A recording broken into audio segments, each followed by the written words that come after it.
6 फुटीर खासदारांच्या शिवसेनेतल्या विलिनीकरणाला मंजुरी मिळालेली आहे।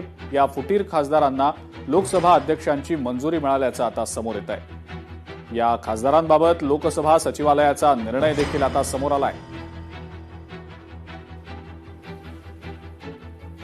सभागृहामध्ये देखील वाढलेली आहे आणि देशामध्ये देखील वाढलेली आहे। 7 खासदाराचे आता 13 खासदार झालेले आहेत शिवसेनेच्या शिंदे साहेबांच्या नेतृत्वाखाली जे आहे हे 13 खासदार जे आहे हे सभागृहामध्ये त्यांची भूमिका जी आहे ही मांडतील। महाराष्ट्राचे प्रश्न जे आहे ते त्या ठिकाणी उपस्थित करतील आणि त्याला न्याय देण्याचं काम करतील। संधी मिळेल सगळ्यांना, कारण मागच्या तिथे संधी मिळत नव्हती। एकच आरोप त्यांच्याकडनं व्हायचा नेहमी।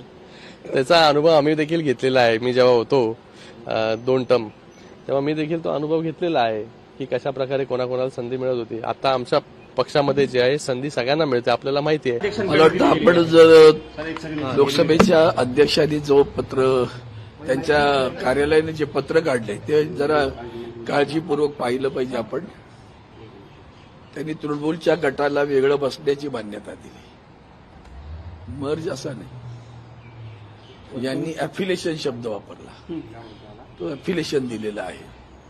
आता हे कायद्याच्या कुठल्या चौकटीत बसून दिलं ते त्यांनी दिलेलं नाहीये। त्यामुळे या संदर्भात पक्षाचे वरिष्ठ आदरणीय उद्धवजी ठाकरे साहेब, आमचे पक्षप्रमुख यांच्या मार्गदर्शनानुसार पुढील काय कारवाई करायला पाहिजे किंवा कार्यवाही केली पाहिजे ती केली जाईल।